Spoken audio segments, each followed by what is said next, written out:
اب انسان سمجھتا ہے کہ کامیاب وہ جو پیسے بناتا ہے.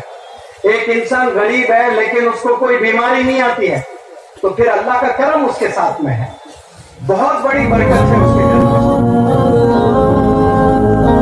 Alif TV, an authentic source of Islamic knowledge. السلام علیکم ورحمۃ اللہ وبرکاتہ. میں ایک انگریزی ٹیچر ہوں. جتنی روانی میں انگریزی زبان میں بولتا ہوں اتنا انگلش ٹیچر ہوں. جتنی روانی میں انگریزی انگلش میں بولتا ہوں اتنا شاید اردو میں نہیں بول پاتا ہوں, لیکن کیونکہ میری مادری زبان ہے تو آسانی سے بول سکتا ہوں. میں انگلش میں کچھ فریزز بولتا ہوں, آپ لوگ کو سمجھ میں آئے گا انشاءاللہ. میں سب سے پہلے شکریہ ادا کرتا ہوں the king of the kings, the power of all powers, اللہ سبحانہ و تعالی, کہ آپ نے مجھے اس نورانی محفل میں اور ایسی بڑی ہستی حضرت پیر شیخ مولانا سید جنید احمد مدنی دامت برکاتہم العالیہ, آپ کے لاکھوں مرید, اور ان میں آپ مجھے اپنے برابر میں بٹھایا تو مجھے ایسا نہیں لگتا ہے کہ میں نے آپ کے برابر کرسی میں بیٹھا, بلکہ مجھے ایسا لگ رہا ہے کہ میں نے آپ کے دل میں جگہ لی ہے. ماشاءاللہ, مجھے لگ نہیں رہا کہ میں کرسی پر بیٹھا ہوں, مجھے لگ رہا ہے کہ میں آپ کے دل میں بیٹھا ہوں. اور اللہ کے ولیوں کی یہی نشانی ہوتی ہے, یہ لوگوں کو خرید کر لیتے ہیں, لوگوں کو محبت سے اپنے خرید کر لیتے ہیں. میں آپ کا تہہ دل سے شکریہ ادا کرتا ہوں. اور ساتھ میں ہمارے قائد مولانا بدرالدین اجمل صاحب, جن کے ذریعے سے میں 2017 میں پہلی دفعہ سامنے آیا, اس کے بعد ہر سال برابر 2-3 دفعہ میں یہاں نوجوان بچے بچیوں کو موٹیویٹ کرنے کے لیے آتا ہوں اور انگریزی پڑھانے کے لیے آتا ہوں. آج اس محفل میں اللہ نے مجھے ایک زبردست موقع دیا ہے آپ سب سے مخاطب ہو کر کچھ چیزیں آپ لوگ کے علم میں لے آؤں. اس دنیا میں 850 کروڑ لوگ اس وقت جی رہے ہیں. ان 850 کروڑ میں ہم سب ہیں, اور یہ 850 کروڑ, یہ میرا ریسرچ کہتا ہے, ہندوستان کے 22 سے 24 الگ الگ سٹیٹس میں ایک مہینہ یا کبھی اس سے زائد رہ کر تجربہ کیا, پڑھاتے ہوئے لاکھوں سٹوڈنٹس کو انگلینڈ اور افریقہ کے کنٹریز میں جا کر لوگوں سے ملاقاتیں کی, باتیں کی, پڑھایا. میں نے یہ سمجھا ہے کہ انسان 2 سب سے بڑے غلطیاں کرتا ہے. یہ 850 کروڑ میں میرا یہ ماننا ہے کہ 99% یہ غلطیاں کر رہا ہے. جو سب سے بڑی غلطی ہے وہ خدا کو ہم نہیں پہچانتے ہیں, اور دوسری جو بڑی غلطی ہے ہم خود کو نہیں پہچانتے ہیں. اب خدا کو نہیں پہچانتے ہیں, اس کا کیا مطلب کہ اللہ ایک ہے یہ تو سب مانتے ہیں. خدا کو نہیں پہچانتے ہیں کا مطلب یہ ہے کہ خدا کو پہچاننا, اس کا مطلب خدا کے عظمت کو پہچاننا, خدا کے برکت کو پہچاننا, خدا کے رحمت کو پہچاننا, خدا کے آزمائشوں کو بھی پہچاننا. اب میں نے کہا خدا کی برکت کو پہچاننا. اب انسان سمجھتا ہے کہ کامیاب وہ جو پیسے بناتا ہے. ایک انسان غریب ہے لیکن اس کو کوئی بیماری نہیں آتی ہے تو پھر اللہ کا کرم اس کے ساتھ میں ہے, بہت بڑی برکت ہے اس کے گھر میں. ورنہ ایسے کروڑ پتی لوگ ہیں جو 1-1 لاکھ روپے ایک مہینہ دوائیوں میں لگاتے ہیں. ایسے ایک نہیں ہے, ایسے کروڑوں لوگ ہیں اس دنیا میں جن کو اللہ نے دولت تو دی رکھی ہے, لیکن 1-1 لاکھ روپے صرف دوائی پر خرچا جا رہا ہے. اور ایسے بھی غریب لوگ ہیں جو 10 روپے بھی نہیں لگاتے ہیں دوائی پر. تو کیا آپ مجھے جواب دیں زور سے سب لوگ, کیا ان پر اللہ کا کرم نہیں ہے؟ اللہ کی رحمت نہیں ہے؟ تو یہ رحمت کو پہچاننا. ہم سمجھتے ہیں کہ جس کو اللہ نے پیسہ دیا وہی انسان بڑا ہے, وہی انسان کامیاب ہے. بالکل بھی ایسا نہیں ہے. یہاں امیر لوگ بھی ہیں, غریب لوگ بھی ہیں, لیکن اللہ کس کو زیادہ سب سے پسند کرتا ہے؟ وہ انسان جو اللہ کی پوجا کرتا ہے, جو اللہ کی عبادت کرتا ہے. جو اللہ کو ہر حال میں اللہ سے راضی ہوتا ہے. جب اللہ آپ کو آزماتا ہے بیماریوں میں، پریشانیوں میں، مشکلات میں ڈال کر، اس وقت میں انسان کو اللہ کے اور قریب ہونا چاہیے، کیونکہ جب اللہ کس کو آزماتا ہے اسی کو آزماتا ہے جس کو زیادہ چاہتا ہے. لیکن اس زمانے میں بہت سے ایسے نوجوان بچے بھی ہیں اور بڑے حضرات بھی ہیں، آزمائشوں سے جب گزرتے ہیں تو ان کے ایمان ڈگمگا جاتا ہے، ایمان زیرو ہو جاتا ہے. تو ہم نے اللہ کی عظمت کو، اللہ کی برکت کو سمجھنا ہے. اور میں کوئی عالم دین نہیں ہوں جو اس محفل میں لمبی تقریر کروں، موٹی موٹی بات میری زبان سے میں سمجھانے کی کوشش کرتا ہوں. خود کو نہیں پہچانتا ہے، دوسری غلطی. اب خود کو نہیں پہچاننے کا مطلب کیا ہے کہ اللہ نے کتنے نہ جانے مخلوق بنائے ہیں. ہاتھی بنائے، شیر بنائے، پرندے بنائے. آپ دیکھیں ان میں سے سارے آسمان، زمین، پہاڑ، ندی، کیا کیا اللہ نے بنائے. اور سب بنا کر اللہ کہہ رہا ہے کہ انسان میرا سب سے فیوریٹ کریچر ہے، کریشن ہے، اشرف ہے، اشرف المخلوقات ہے. جیسے ایک بچہ غریب ہے، اس کو اگر کسی نے آئی فون دے دیا تو گویا اس کو ایسا محسوس ہوتا ہے کہ پوری دنیا مل گئی ہے اس کو، کیونکہ آئی فون سب سے بڑا برانڈ ہے. آج ہر ایک کی نظر آئی فون پر ہے. اللہ سبحانہ و تعالیٰ کہہ رہا ہے جتنے چیزیں میں نے بنائی ہیں اس میں سب سے بہترین اگر میں نے بنایا کوئی تو وہ انسان ہے، جو آپ ہے، جو میں ہوں، جو ہم سب ہیں. لیکن ہم اس اہمیت کو سمجھ ہی نہیں پا رہے. کتنے نہ جانے جانور اللہ نے بنائے جو ہم سے تیز دوڑتے ہیں. ہم انسان سے دوڑنے لگے تو انسان کی ہار ہو جاتی ہے. انسان اگر جانوروں سے لڑنے لگے تو انسان کی ہار ہو جاتی ہے. کوئی انسان کی مجال جو پرندوں سے ریس لگائے، ہوا میں اڑے، اڑ ہی نہیں سکتے ہیں. کوئی انسان کی مجال جو پانی میں مچھلیوں سے ریس لگائے، مچھلیوں سے لڑے، سوال ہی نہیں. ہماری ہار مچھلیوں سے، ہماری ہار پرندوں سے، ہماری ہار جانوروں سے. پھر بھی اللہ کہتا ہے کہ تو اعلیٰ ہے، تو بہترین ہے، تو اشرف ہے.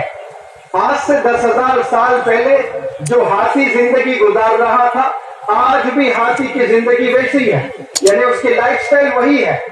ہاتھی نے ترقی نہیں کی، جانوروں نے ترقی نہیں کی، جبکہ ان کو بھی اللہ نے دماغ دیا ہے، لیکن لمیٹڈ دماغ، سوچنے کی صلاحیت محدود، لاک کر دیا اللہ سبحانہ و تعالیٰ نے. لیکن انسان کے دماغ کو اللہ نے لاک نہیں کیا. جتنا انسان استعمال کرتا ہے اتنا ترقی، اتنے بلندیوں پر جاتا ہے. یہ افسوس کہ 1% بھی انسان اپنے دماغ کا مکمل استعمال نہیں کرتا ہے. سائنٹسٹ کہتے ہیں کہ 2% جو سائنسدان ہیں اس دنیا میں، جو انوینٹ کیے ہیں چیزیں، آج لاکھوں کا مجمع یہاں پر ہر سال آتا ہے اور حضرت السلام علیکم بولتے ہیں، سارے لوگوں کے کانوں میں آواز جاتی ہے. تو کیسے؟ مائک سے. کسی نے انوینٹ کیا ہوگا نا اس کو. تو یہ سائنس جتنے بھی انوینشنز ہوئے ہیں تو ریسرچ کہتا ہے کہ انسان نے صرف 2% دماغ یوز کیا ہے. میں اور آپ نہیں، بڑے بڑے سائنسدان نے صرف 2% استعمال کیا. 98% ابھی ہم نے استعمال ہی نہیں کیا. آپ امیجن کرو کہ اللہ نے کیسا تحفہ دیا ہمیں، اور ہم اللہ سے ناراض ہوتے ہیں، اللہ سے شکوہ کرتے ہیں کہ یا اللہ تو نے مجھے غریب بنا کر پیدا کیا. بل گیٹس ایک بڑا مشہور بزنس مین بھی ہے، اور آج جو کمپیوٹر کی دنیا ہے تو مائکروسافٹ بل گیٹس ہی کرتا ہے. تو بل گیٹس نے کہا کہ if you are born poor, it's your mistake. اگر آپ غریب گھر میں پیدا ہوتے ہیں تو بل گیٹس کا ماننا ہے کہ وہ تیری غلطی نہیں ہے. It's not your mistake. But if you die poor, it's your mistake. اگر تو غریب ہو کے مر رہا ہے یہ تیری غلطی ہے. کیوں؟ کیونکہ اللہ نے تجھے سب سے پہلے تو جیون دیا، پھر 2 ہاتھ دیے، 2 پیر دیے، 2 آنکھ دیے، اعلیٰ ذہن، دماغ دیا. لیکن ہم نے 60 سال گزار دیے، ابھی تک ہم نے استعمال ہی نہیں کیا. اس کا جو استعمال کرتا ہے وہ اعلیٰ درجے پر چلا جاتا ہے. دنیا میں بھی کامیاب ہونے کے راز نہیں معلوم ہے ہمیں. دین میں بھی کامیاب ہونا ہے مسلمان کو، دنیا میں بھی کامیاب ہونا ہے. آج جتنے بھی لوگ چشمہ لگا کر حضرت کو بھی دیکھ رہے ہیں دور دور سے، تو چشمے کو کس نے انوینٹ کیا ہے؟ عالم دین نے انوینٹ کیا. ابن رازی، ابن حیثم، یہ عالم دین بھی تھے، سائنٹسٹ بھی تھے، عالم دین بھی تھے، ڈاکٹرز بھی تھے، عالم دین بھی تھے، انجینئرز بھی تھے. لیکن اب ہم لوگ ماڈرن ایجوکیشن سے دور ہو چکے ہیں، ہم لوگ کنٹریبیوٹرز نہیں ہیں، اس لیے ہماری قدر نہیں ہے دنیا میں. اسی انسان کی قدر ہوتی ہے جو دینے والا ہوتا ہے. جب انسان دیتا ہے نا اس کو قدر ہوتی ہے. اب اعلیٰ درجہ حضرت کے پاس سب آتے ہیں، حضرت دعا دیتے ہیں تو سب لوگ حضرت کی قدر کرتے ہیں، کیوں؟ دینے والے ہیں، آپ کی دعا دیتے ہیں. جو بھی انسان دیتا ہے اس کی قدر ہوتی ہے اس دنیا میں. وہ بھلے پیسے دیتا ہو، علم دیتا ہو، محبت دیتا ہو، دعا دیتا ہو، دوا دیتا ہو، دینے والے کی ہمیشہ قدر ہے. آج ہم نے دینا بند کر دیا، مسلمان قوم نے دنیا والوں کو دینا بند کر دیا، ہم کوئی چیز انوینٹ نہیں کر رہے ہیں. تو یہ زمانہ جاگنے کا ہے اور ہم سب کو جاگ کر دنیا والوں کو دینے والے بنے. 2-3 اور مزید بڑے امپورٹنٹ چیزیں میں آپ لوگ کے علم میں رکھنا چاہتا ہوں.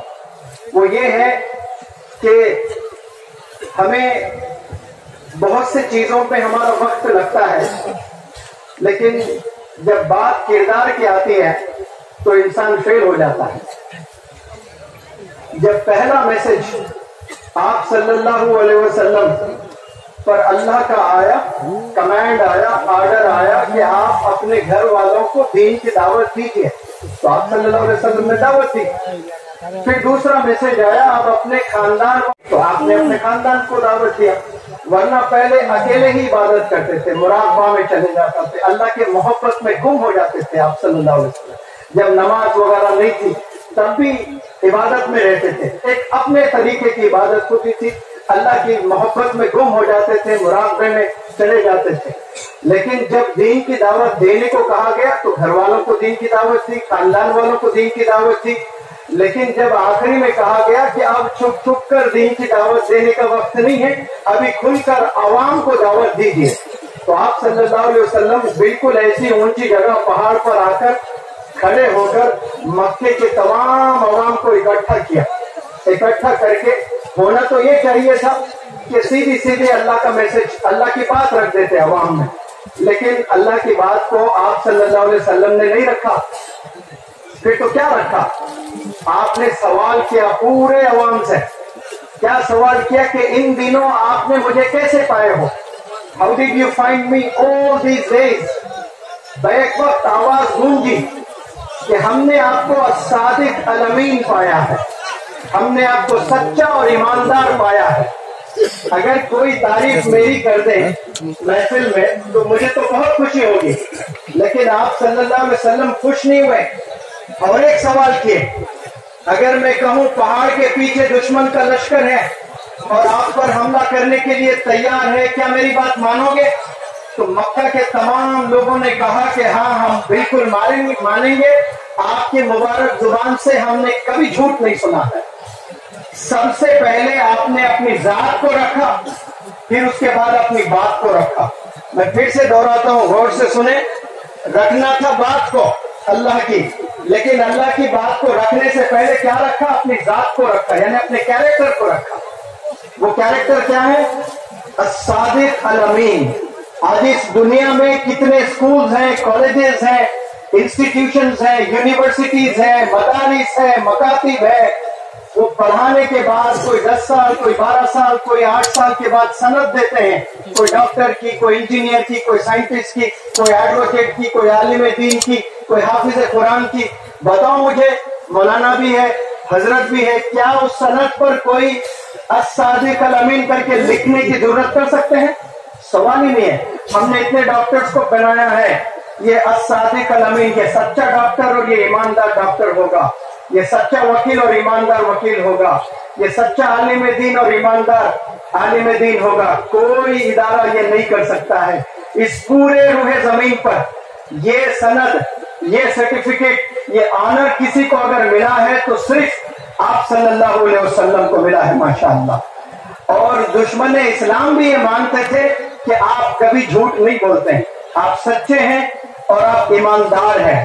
اگر ہم نے کامیاب ہونا ہے، سب نے کامیاب ہونا ہے، تو یاد رکھیں سب سے پہلے یہ 2 کوالٹیز ہم میں ہونا ضروری ہے.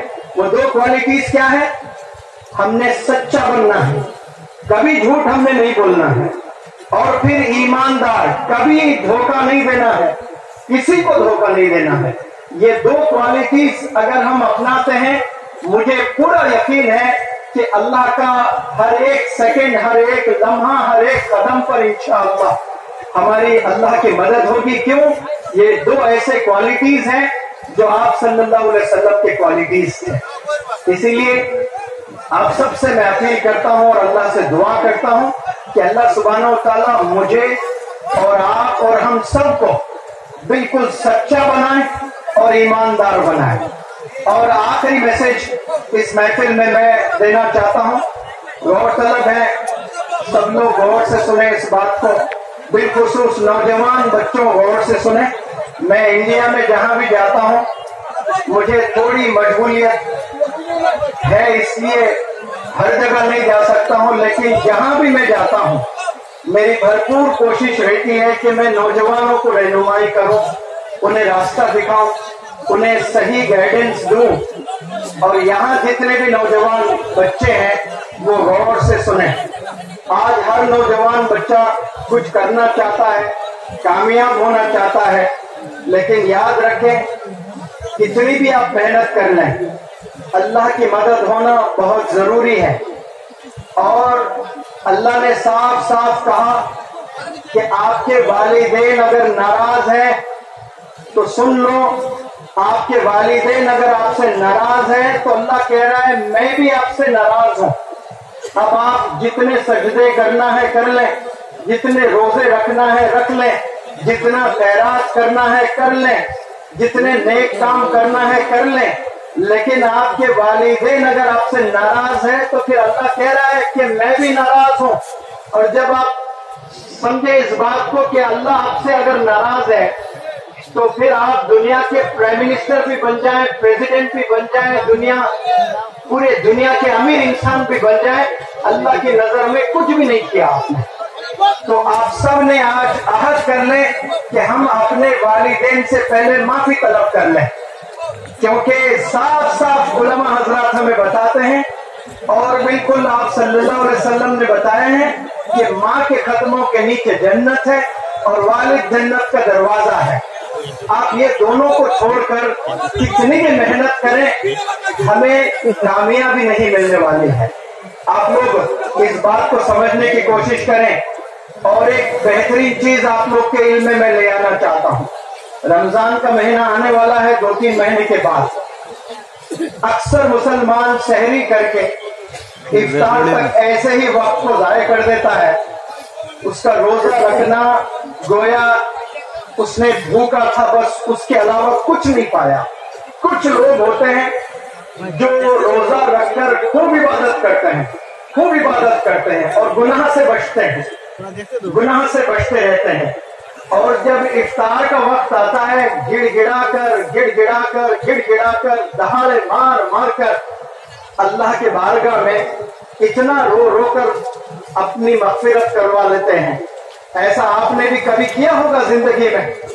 رمضان میں افطار سے پہلے رو کر آپ دعا کرتے ہیں، اور ایسا کبھی آپ نے کیا یا میں نے کیا یا ہم نے کیا تو اس وقت میں ایک دل کو بڑا سکون ملتا ہے اور دل ہلکا ہو جاتا ہے، دیکھیں کہ میرا روزہ قبول ہو گیا، میری دعا بھی شاید قبول ہو گئی ہوگی، کیونکہ آپ نے دن بھر عبادت کی ہے، کوئی گناہ نہیں کیا آپ نے، اور خوب رو کر اللہ سے معافی مانگی، تو آپ کے دل کو ایک عجیب سکون ملتا ہے کہ اللہ نے میری دعا قبول کر لی ہوگی۔ ایک ادنے مسلمان کی بات کہہ رہا ہوں میں، اب غور طلب سنیں ضروری بات۔ مہینوں کا سردار رمضان، سب جانتے ہیں نا اس بات کو، 12 مہینے ہیں، مہینوں کا سردار کون ہے؟ زور سے کہیں، ونڈرفل۔ اور جتنے بھی اینجلز ہیں، فرشتے ہیں، فرشتوں کا سردار بولے زور سے، جبرائیل علیہ السلام، فرشتوں کے سرکار جبرائیل علیہ السلام، جو وحی لے کر آتے تھے آپ صلی اللہ علیہ وسلم کو۔ ہمیں قرآن توفتاً جو ملا ہے نا آپ صلی اللہ علیہ وسلم سے ملا ہے، لیکن آپ صلی اللہ علیہ وسلم پر جو وحی اتری کون لے کر آتے تھے؟ وہ جبرائیل علیہ السلام، یہ فرشتوں کے سردار۔ اور پھر 1,24,000 پروفٹس آئے ہیں. نبیوں کے سردار کون ہیں؟ محمد صلی اللہ علیہ وسلم. میں نے 3 سرداروں کی بات کی ہے: مہینوں کا سردار، فرشتوں کا سردار، نبیوں کا سردار. رمضان کا مہینہ ہے اور آپ صلی اللہ علیہ وسلم مسجد میں ممبر پر ہیں اور جبریل علیہ السلام وہ دعا کر رہے ہیں. دعا کرنے والی شخصیت کون ہے؟ جبریل علیہ السلام. آمین بولنے والے کون ہیں؟ آپ صلی اللہ علیہ وسلم. مہینہ کون سا ہے؟ رمضان. کیا یہ دعا رد ہو سکتی ہے؟ ایک ادنا مسلمان رمضان میں گناہ نہ کر کے رو رو کر دعا افطار سے پہلے کرتا ہے تو اس کے قلب کو ایک سکون محسوس ہوتا ہے کہ میری دعا قبول ہو گئی ہے. اب یہ غور کریں آپ، جبریل علیہ السلام جو فرشتوں کے سردار ہے، آپ صلی اللہ علیہ وسلم جو نبیوں کے سردار ہے، رمضان کا مہینہ جو پورے مہینوں کا سردار ہے، اور جبریل علیہ السلام کیا فرما رہے ہیں، کیا دعا کر رہے ہیں؟ ہلاک ہو جائے، برباد ہو جائے، برباد ہو جائے وہ شخص جو والدین کو پائے اور اللہ کو راضی نہ کریں. ماں باپ کو پائیں اور وہ اللہ کو راضی نہ کریں اور والدین کو خوش نہ کریں. ہلاک ہو جائے وہ شخص، برباد ہو جائے وہ شخص. آمین کس کے مبارک زبان سے آ رہی آواز؟ آپ صلی اللہ علیہ وسلم سے. آج ایسے کتنے مسلمان ہیں جو والدین کو گالی دیتے ہیں، جو والدین کو مارتے ہیں، جو والدین کو کھانے سے محروم کرتے ہیں، جو والدین کو دھکیل دیتے ہیں گھروں سے. شادی جیسے ہوتی ہے والدین کو دور کر دیتے ہیں. تو ایسے جتنے بھی مسلمان ہیں ان پر یہ دعا ہے جبریل علیہ السلام کی، ہلاک ہو جائے، برباد ہو جائے. اور آمین بولنے والے آپ صلی اللہ علیہ وسلم. اور رمضان کا مہینہ ہے، دیکھیں آپ. اور پھر دوسری دعا پھر کہتے ہیں کہ جو شخص رمضان کا مہینہ پالے ہوئے اور اس کی مغفرت نہ ہوئے، یعنی ٹرانسفارمیشن جس کو انگلش میں بولتے ہیں، رمضان کے 30 دن گزر گئے، اس میں کچھ بھی چینجز نہیں آئے، تو پھر ہلاک ہو جائے، برباد ہو جائے. کون کہہ رہے ہیں؟ جبریل علیہ السلام. آج ہمارے زندگیوں میں کتنے رمضان آئے اور چلے گئے لیکن کوئی ٹرانسفارمیشن ہم میں نہیں ہے، کوئی بدلاؤ ہم میں نہیں آیا ہے. وہی زبان سے گالی، وہی زبان سے غیبت اور وہی نیگیٹو تھنکنگ، وہی دھوکہ، وہی پرانے جو چیزیں ہم کیا کرتے تھے. رمضان کے بعد وہی. رمضان ایک بہترین آفر اللہ کی طرف سے ہے سدھرنے کے لیے. اور جب سدھر جاتا ہے پھر بدلنا نہیں انسان، تو پھر تو دھوکہ ہے. یہ ہم فریب کر رہے ہیں اللہ کے ساتھ، دھوکہ دے رہے ہیں ہم اللہ کے دین کے ساتھ میں. رمضان ایک ایسا گولڈن اپرچونٹی ہے انسان کو اپنے گناہوں سے پاک ہونے کے لیے اور اللہ کے قریب ہونے کے لیے. پھر تیسری جو دعا کرتے ہیں جبریل علیہ السلام، اگر کوئی مسلمان کی زبان سے محمد صلی اللہ علیہ وسلم، محمد کا نام سنے اور سن کر کوئی دوسرا مسلمان یعنی سننے والا مسلمان صلی اللہ علیہ وسلم نہ بولے تو ہلاک ہو جائے وہ شخص، برباد ہو جائے وہ شخص. اب یہ بولنے والے جبرائیل علیہ السلام، آمین بولنے والے آپ صلی اللہ علیہ وسلم، مہینہ ہے رمضان کا. آپ تھوڑا سا جائزہ کر لیں یہ دین میں کیا ہم فٹ ہوتے ہیں. آپ دیکھ لیں آج کتنے والدین، میرا تجربہ ہے 10 میں 7 والدین آج پریشان ہیں اپنے بچوں کو لے کر. 15 سال پہلے جب بچے پیدا ہوئے تھے، عید تھی گھر پہ، خوشی کا کوئی ٹھکانا نہیں تھا. کیا بچے کی عمر 12 سال اور 15 سال کی ہو گئی، خون کے آنسو رلانے والے پیدا ہو گئے. 12 سال کے بچے ڈرگز میں انوالو ہیں. ابھی کشمیر میں لیکچر دے کر آ رہا ہوں کچھ دن پہلے، کشمیر میں 12 لاکھ نوجوان بچے ڈرگز میں انوالو ہیں. سورت شہر میں نے لیکچر دیا، لاکھوں بچے، بنگلور میں لاکھوں بچے، حیدرآباد میں ایک سکول ہے، ایک سکول میں پچھلے 6 مہینے سے چھوٹے چھوٹے بچوں کو چاکلیٹ فری میں دیا جا رہا تھا. 6 مہینے سے بچوں کو چاکلیٹ فری میں دیا جا رہا تھا. 6 مہینے کے بعد پتا چلا کہ اس چاکلیٹ میں گانجا ملایا جا رہا ہے. اس کے بعد اس کی ریٹ 20 روپے ہوا، 50 روپے ہوا. وہ گھر کے والد کے پیسے چرانے لگے گا، لوگوں کے اپنے بھائی کے پیسے چرائے گا، رشتہ داروں کے پیسے چرائے گا اور ڈرگز میں انوالو ہو جائے گا. یاد رکھیں جو بھی بندے ڈرگز میں انوالو ہوتے ہیں ان کی سوچنے کی صلاحیت بند ہو جاتی ہے، انسان نکما ہو جاتا ہے، واپس آنا بہت مشکل ہے، نیکسٹ ٹو امپاسبل ہے واپس آنا۔ آج میں پورے گارنٹی سے کہہ رہا ہوں، ذمہ داری سے کہہ رہا ہوں، ہمارے 25% سے زائد نوجوان ڈرگز میں انوالوڈ ہے، یا سگریٹ میں انوالوڈ ہے، یا شراب میں انوالوڈ ہے، یا گٹکے میں انوالوڈ ہے۔ یہ جاگنے کا وقت ہے۔ یہ علماء حضرات، یہ این جی اوز، یہ ٹیچرز، بزنس انٹرپرینرز، یہ پولیس، یہ گورنمنٹ، پیرنٹس، ہم سب کی ذمہ داری ہے، ورنہ یہ نقصان صرف ان نوجوان بچوں کا نہیں ہے، یہ بھارت دیش کا بھی نقصان ہے۔ یہ بہت بڑا دیش ہے، 150 کروڑ یہاں پر رہتے ہیں، جس میں 80 کروڑ تو نوجوان ہیں، اور وہ 80 کروڑ میں 25 سے 30% نوجوان بچے نکمے ہیں آج کی تاریخ میں۔ یہ ہماری ذمہ داری ہے۔ میرا بچہ نہیں ہے، اس بات کو لے کر مجھے خوش اور فخر نہیں ہونا چاہیے۔ میری ذمہ داری ہے کہ میرے محلے میں کوئی بھی بچہ ایسا نہ ہو جو ڈرگس میں انوالو ہو۔